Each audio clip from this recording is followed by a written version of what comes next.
श्री हरिदास राधे राधे। दोस्तों, आप सभी का बहुत स्वागत करती हूँ मैं दीक्षा अपने चैनल दीक्षा विद स्टोरी में। तो दोस्तों, आज मैं आप लोगों के लिए एक लड्डू गोपाल जी की एक ऐसी चमत्कारी लीला कथा लेकर आई हूँ, जिनकी चमत्कारी लीला कथा सुन करके कि आप हैरान हो जाएंगे कि कैसे कोई फर्श से अर्श पर पहुँच जाता है। और मैं आपको बता दूँ कि एक ऐसी गरीब लड़की की कहानी है, जो बहुत ही ज़्यादा गरीब है। कहते हैं ना, गरीबी बहुत ही बुरी होती है, बहुत ज़्यादा बुरी होती है गरीबी। तो ऐसे ही गरीबी का सामना किया लक्ष्मी ने। तो ये कहानी मुझे भेजी है दिल्ली के नज़फ़गढ़ से अंशिका गहलोत जी ने।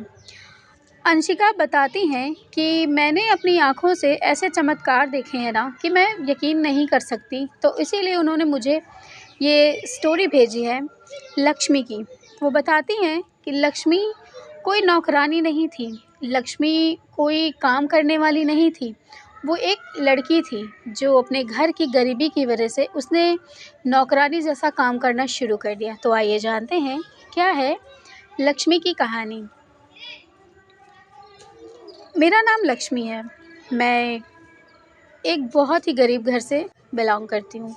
कहती हैं कि मेरा घर एक टीन के नीचे है। हम टीन के नीचे ही बहुत ही छोटे से कमरे में मैं, मेरी मम्मी और मेरे एक भाई-बहन हैं। उनके छोटे-छोटे एक भाई है और 2 बहनें हैं और 1 भाई है। तो बताती हैं लक्ष्मी कि हम लोग एक छोटे से घर में एक टीन के नीचे रहते हैं। हमारे पापा जो बहुत ही ज़्यादा शराब पीते थे, तो उन्होंने सारा कुछ बर्बाद कर दिया पी कर के, तो वो अब इस दुनिया में नहीं थे, उनकी डेथ हो गई थी। दोस्तों, मैं आप लोगों को बता दूँ, आप थोड़ा-सा इग्नोर करिएगा आवाज़ को, क्योंकि यहाँ पे ना अगल-बगल बहुत ज़्यादा रामायण हो रहा है, तो इसलिए आवाज़ें आप लोगों को बहुत ज़्यादा आ रही होंगी, तो इसलिए थोड़ा-सा माफ़ करिएगा।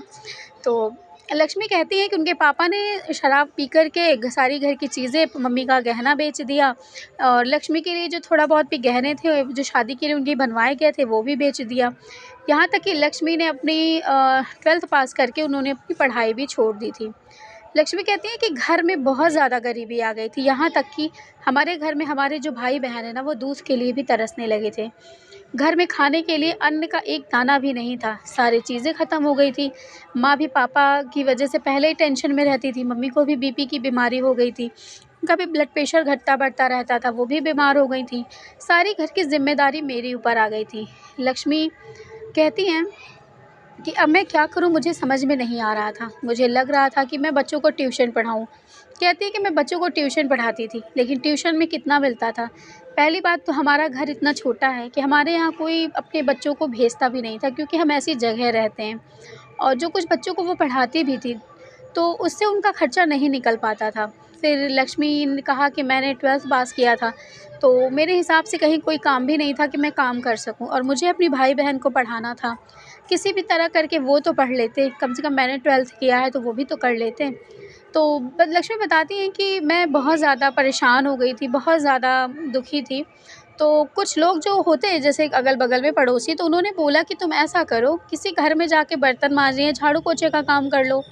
तो ये चीज़ सुन के मेरी आँखों में एक बार के लिए आँसू आ गए, लेकिन मैंने कहा कि क्यों नहीं, कोई काम छोटा या बड़ा नहीं होता, बस हम गलत काम ना करें बस। तो लक्ष्मी ने कहा कि मैंने ये अब ठान लिया था कि मैं ज़रूर काम करूँगी।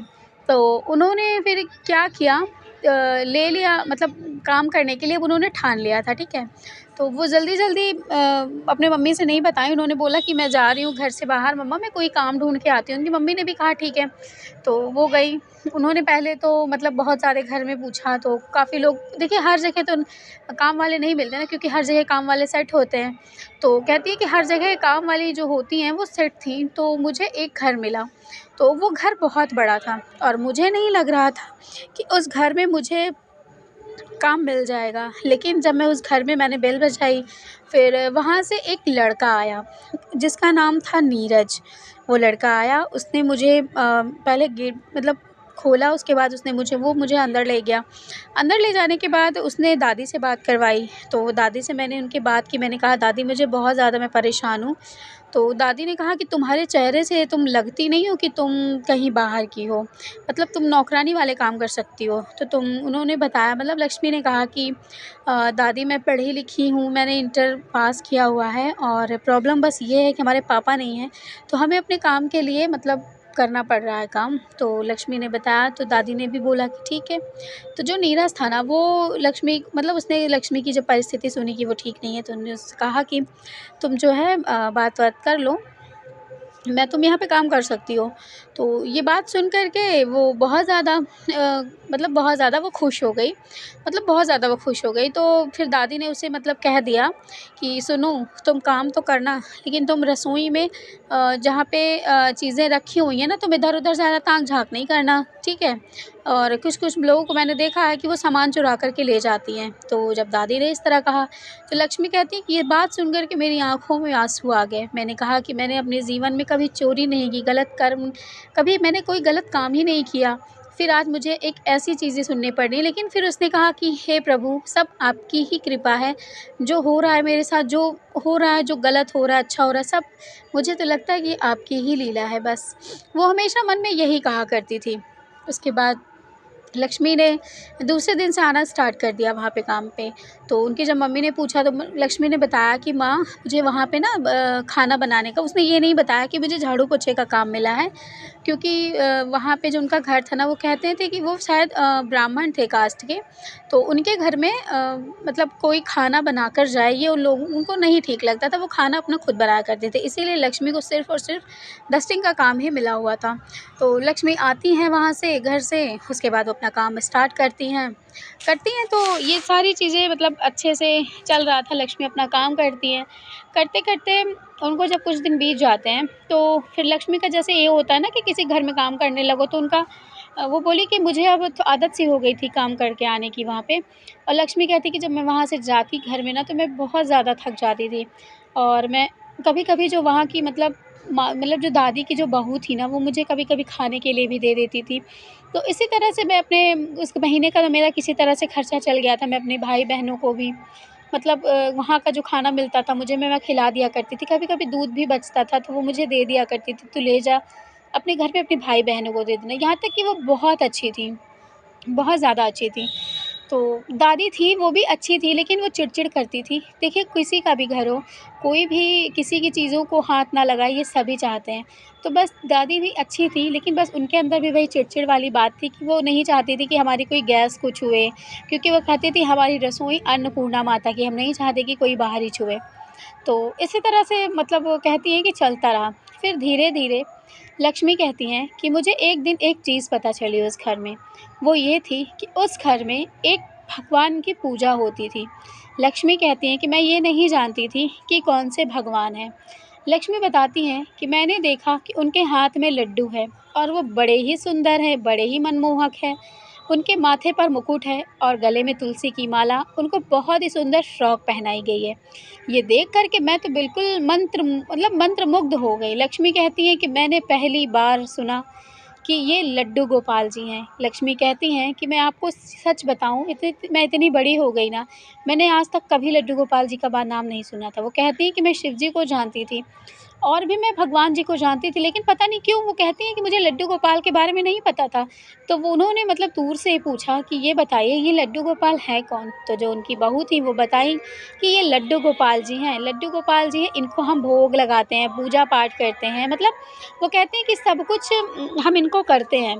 तो कहते हैं कि ये सारे दुखों को हर लेते हैं। तो जब ये बात उन्होंने कही कि ये सारे दुखों को हर लेते हैं, तो लक्ष्मी ने तुरंत उनकी तरफ देखा और हाथ जोड़ के कहा कि हे प्रभु, आप मेरे दुखों को कब हरेंगे? कब मेरे कष्टों को दूर करेंगे? आप ही बताइए, क्या मेरा जन्म इसीलिए हुआ था कि मैं आके यहाँ पे ऐसे झाड़ू-पोछे कर सकूँ? क्या मेरे पिता को आपने ऐसा क्यों बनाया? आप ही बताइए, अगर आप सच में सुनते हैं तो। तो इस तरह की बातें वो कहने लगी, ठीक है? तो इसी तरह से अब दिन बीतने लगा। एक चीज़ थी उस घर में, नीरज लक्ष्मी की बहुत हेल्प किया करता था। जैसे कोई भी चीज़ काम ना हुआ हो ना, तो फटाफट बता देता था कि दादी आ रही है, तुम फटाफट कर लो, नहीं दादी तुम्हें बात सुनाएँगी। लक्ष्मी कहती है कि उस घर में उनकी वो सभी बहुत अच्छे थे, लेकिन नीरज भी बहुत अच्छा था, वो भी बहुत हेल्प किया करता था। तो बताती है लक्ष्मी कि इसी तरह से मैं जब उनको देखती थी वो भोग लगाती हैं, तो मैंने भी एक दिन कहा कि कान्हा क्या तुम मेरे घर की रोटी खाओगे? तो वो कहती है लक्ष्मी कि मैं अपने घर गई, उस दिन मैं अपने घर से रोटी बना कर लाई, मीठी रोटी बना कर लाई हूँ। और लक्ष्मी ने मीठी रोटी लड्डू गोपाल जी को भोग लगाया जैसे वो भोग लगाती थी। तो वो जो आंटी थी कहती हैं जो उनकी बहू थी उन्होंने उनको देख लिया, लेकिन उन्होंने कुछ नहीं बोला, लेकिन उन्होंने कहा कि बेटा दादी ना देखें, वरना दादी तुम्हें छूने नहीं देंगी। मैं ये सब नहीं मानती लेकिन दादी ये मानती हैं, तो तुम लड्डू गोपाल जी को जल्दी से भोग लगा के हट जाओ। तो उन्होंने मतलब जल्दी से लक्ष्मी ने भोग लगाया, उसके बाद वो ले वहाँ से हट गईं। हटने के बाद फिर उन्होंने कहा कि ठीक है। फिर वो हट के अपना-अपना काम करने लगी। इसी तरह से एक दिन लक्ष्मी के घर मतलब लक्ष्मी को फ़ोन आया, तो जल्दी-जल्दी वो घर पे गई। जब घर पे गई तो पता चला उसे कि उसकी जो माँ है वो इस दुनिया में नहीं रही। लक्ष्मी बिल्कुल टूट चुकी थी। अब उसके घर में उसकी माँ जो थी, तो वो भी अब नहीं थी इस दुनिया में। लक्ष्मी बहुत रोई, बहुत ज़्यादा रोई। वो हम यही कह रही थी कि मुझे अनाथ क्यों कर दिया आपने? क्यों मैं अनाथ हो गई? मैं अपने-अपने भाई-बहन को कैसे पालूँगी? अब मैं क्या करूँगी? मतलब बहुत ज़्यादा वो रोई। तो उस बुरे समय में उसका सहारा बना कौन बना? भगवान बने, भगवान लड्डू गोपाल जी। तो मतलब वो वहाँ से अच्छा उसने फिर मतलब कुछ दिन वो नहीं आई काम पर, उसके बाद फिर काम पर उसको फ़ोन आया कि तुम काम पर नहीं आओगी तो छोड़ दो काम। तो उन्होंने कहा कि अगर मैं काम छोड़ दूँगी मेरे भाई-बहन का क्या होगा? तो वो फिर काम पे अपना कंटिन्यू उसने किया। तो वो जब काम करने लगी फिर वो गई तो वो लड्डू गोपाल जी से रोज़ रोकर कहती कि आपने मुझे क्यों अनाथ कर दिया? क्यों? आप तो सुनते हो ना सबकी, तो मेरी क्यों नहीं सुन रहे? अब आप ही बताइए इस दुनिया में मैं कहाँ जाऊँगी? कहाँ जाऊँगी मैं इस दुनिया में जहाँ लोग मुझ पर गलत नज़र डालते हैं? आपको तो पता है ना कि अगल-बगल पड़ोस वाले मुझे किस नज़र से देखते हैं। अगर मैं अपने घर में ताला लगा के ज़ंजीरों से जकड़ कर ना सोऊँ, तो शायद मेरी इज़्ज़त भी ना बचे। आप तो सब जानते हैं ना, आप तो सुनते हैं ना, मैंने तो आंटी के मुँह से सुना कि आप सब कुछ करते हैं, तो फिर मेरे लिए आपने क्या सोचा है? आप चाहते हैं कि मेरी इज़्ज़त नीलाम हो जाए? क्या आप चाहते हैं कि मेरे भाई-बहन भूखे मर जाएँ? क्या आप यही चाहते हैं? इस तरह की बातें कहती है लक्ष्मी कि मैंने उनसे कही और मुझे ना जाने क्यों उनके सामने रोकर, उनके सामने आँसू बहाकर वो कहती हैं कि मुझे बहुत सुकून मिलता था, बहुत मन की शांति मिलती थी। वो सारा दिन लड्डू गोपाल से अब बातें करने लगी, सारा दिन। वो आती, काम करती, उनकी तरफ देखती, उनसे बातें करती, दूर से ही वो बातें करती थी। उसके बाद कुछ दिन ऐसे ही चलता रहा। फिर एक दिन वो अपने घर से फिर से रोटी बना कर लाई थी। तो वो जब रोटी उनको लड्डू गोपाल जी को खिलाने लगी, तो ये चीज़ दादी ने देख ली। जब उनकी दादी ने देख ली, तो दादी ने कहा कि तुमने लड्डू गोपाल जी को हाथ क्यों लगाया? तुम्हें पता भी है कि इतने बड़े लड्डू गोपाल जी हैं किस चीज़ के? क्या तुम चोरी करना चाहती हो? तो ये बात सुन कर के लक्ष्मी को बहुत बुरा लगा। उसने कहा कि दादी मैं लड्डू गोपाल जी को चोरी नहीं कर रही हूँ और मुझे नहीं पता कि लड्डू गोपाल जी किस चीज़ के हैं। तो दादी ने कहा कि लड्डू गोपाल जी सोने के हैं, इनको हाथ लगाया भी कैसे तुमने? मुझे पता है तुम इनको चोरी करना चाहती थी। तो दादी की बात सुनकर लक्ष्मी रोने लगी। फिर उसने फ़ैसला कर लिया कि मेरे ऊपर चोरी जैसी चीज़ों का इल्ज़ाम लग रहा है, मैं इस घर में अब नहीं काम करूँगी। भले मैं भूखी रह जाऊँ, लेकिन मैं अब नहीं काम करूँगी। तो इस तरह की चीज़ें लक्ष्मी के साथ हुई। लक्ष्मी बताती है कि मुझे बहुत बुरा लगा, फिर उन्होंने वहाँ से काम छोड़ दिया। जो पैसे बनते थे, वो पैसे लेकर काम छोड़ दिया। लेकिन ये चीज़ कहीं न कहीं नीरज को खटक रही थी अब। नीरज बहुत ज़्यादा परेशान था कि लक्ष्मी ने काम क्यों छोड़ दिया। तो वो दादी से हमेशा कहता, अपनी मम्मी से कहता कि माँ, लक्ष्मी को लगा लो, वो बहुत परेशान है। तो कहते हैं ना कि उनके आगे नहीं चलती किसी की। तो एक दिन की बात है, लक्ष्मी अपने घर में सो रही थी, तो बहुत ज़्यादा वो उस दिन बहुत रोई थी। वो कहते हैं मतलब बताती है लक्ष्मी कि वो उन्होंने 3 दिन से कुछ भी नहीं खाया था क्योंकि उनके घर में पैसे नहीं थे खाने के लिए। लक्ष्मी कहती कि इतनी बुरी गरीबी, मुझे लग रहा था कि मैं अपने भाई-बहनों को मार डालूँ। वो कहती मुझे लग रहा था मैं अपने भाई-बहनों को मार कर के खुद मर जाऊँ। इस तरह ज़िल्लत भरी ज़िंदगी से जीने से तो अच्छा है मैं अपने आप को ही ख़त्म कर लूँ। लेकिन कहते हैं ना कि भगवान के घर देर है, अंधेर नहीं है। तो ऐसी चमत्कारी घटना घटी कि आप यकीन नहीं कर सकते कि कैसे लक्ष्मी फर्श पे रहने वाली महलों में रहने लगी। तो हुआ यूँ कुछ, लक्ष्मी बताती है कि सुबह-सुबह ही मेरे पास कॉल आई। तो नीरज का कॉल आया, तो नीरज ने मुझसे बात की कि तुम जल्दी से यहाँ पर आओ, दादी ने तुम्हें बुलाया है। तो मैं डर गई कि मैं तो वहाँ से कुछ नहीं लेकर आई, फिर भी दादी मुझे क्यों बुला रही हैं। तो दादी ने मुझसे ऐसी बात कही, पता नहीं क्यों जो दादी मतलब मुझे ऐसी बात कही, उन्होंने कहा कि क्या तुम लड्डू गोपाल जी को सच में हमेशा के लिए अपने पास रखना चाहती हो? तो ये बात सुन कर के मैं बिल्कुल हैरान हो गई। दादी की बातें सुन के मैं हैरान रह गई। मैंने कहा नहीं दादी, मेरा ऐसा कोई इरादा नहीं, मैं लड्डू गोपाल जी आपके लेकर जाऊँ। तो फिर दादी ने जब ऐसी बातें कही तो मैं बहुत ज़्यादा अब आश्चर्य में पड़ गई थी। मुझे समझ ही नहीं आ रहा था कि दादी कहना क्या चाहती है वो। तो दादी ने मुझसे कहा कि तुम्हें पता है बेटा, जब से तुम इस घर से गई हो ना, बस इतना सुनते ही लक्ष्मी कहती है कि लक्ष्मी कहती हैं कि मैं बेहोश हो गई। मुझे समझ ही नहीं आ रहा था कि मुझे क्या हो गया। अचानक से उनको चक्कर आया और वो बेहोश हो गई। बेहोश होने के बाद वो लेट गई थी और लेटी हुई थी। उसके बाद जब उनको होश आया तो उन्होंने अपने आप को लेटा हुआ पाया। तो वो तुरंत झटक कर उठकर उन्होंने बोला कि मुझसे अगर कोई गलती हो गई हो तो मुझे माफ़ कर दीजिए। मुझे मेरे घर जाने दीजिए। मेरे भाई-बहन वहाँ पर अकेले हैं और अब मैं आप लोगों को बता नहीं सकती कि मेरे भाई-बहन ने 2 दिन से कुछ भी नहीं खाया है। वो पता नहीं उनकी क्या हालत हो रही होगी, आप मुझे बताइए। तो तभी नीरज जो वहाँ पे खड़ा था वो हँस के बोला कि कोई बात नहीं, तुम अपने भाई-बहन से मिलना चाहती हो? तो लक्ष्मी ने बोला हाँ, लेकिन आप मुझे पहले ये बताइए कि आप लोग मुझे यहाँ पर क्यों बुलाए हैं? क्या हो गया ऐसा? तो लक्ष्मी पहले अपने दादी से मिलती हैं, वो अपने भाई-बहन से मिलती हैं। मिल के वो बहुत खुश हो जाती हैं। उनके भाई-बहन भी उनके साथ ही उनके पास चले जाते हैं। उसके बाद जो दादी ने जो बात बताई, वो बात सुन कर के लक्ष्मी हैरान थी। दादी कहती है कि जब से बेटा तुम गई हो ना, तब से हमारे लड्डू गोपाल जी को जब भी हम भोग लगाते हैं ना, वो भोग को स्वीकार ही नहीं करते। जिस तरह से हमने तुमको चोरी का इल्ज़ाम लगाया, भगा दिया तुमको घर से, मुझे माफ़ कर दो इस चीज़ के लिए। क्योंकि मैं खुद लड्डू गोपाल जी की पूजा करती हूँ, लेकिन मुझे तुम्हारे साथ ऐसा नहीं करना चाहिए था। तुमने सिर्फ़ उनको भोग ही तो लगाया था, लेकिन इस चीज़ को मुझे नहीं बोलना चाहिए था। वो माफ़ी भी माँगने लगी। उन्होंने कहा जब से तुमने इस भोग को खिलाया है ना, तब से वो मेरे भोग को खा ही नहीं रहे हैं। ना जाने ऐसा क्यों हो गया है, मुझे तो कुछ समझ में ही नहीं आ रहा है कि क्यों ऐसा हो गया। उसके बाद दादी कहती हैं कि वो कहती है लक्ष्मी कि मैंने कुछ नहीं किया दादी। उसके बाद सब लोग हँसने लगते हैं।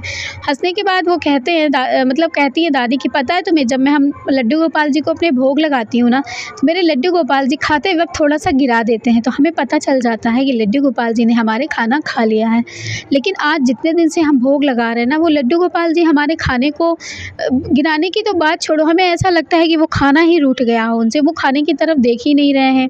तो मुझे पता नहीं ऐसा क्यों लग रहा था कि मैंने तुम्हारे साथ बहुत गलत की। यहाँ तक कि बेटा मैंने सपने में आज रात देखा कि मुझसे बहुत बड़ी गलती हो गई है। मुझसे लड्डू गोपाल जी गुस्सा होके तुम्हारे साथ जा रहे हैं, तो इसीलिए मैंने तुम्हें सुबह ही फ़ोन करके तुरंत बुलाया। तो लक्ष्मी ने कहा कि मुझे माफ़ कर दीजिए दादी, लेकिन आपकी कोई गलती नहीं, आप मुझसे माफ़ी मत मांगिए।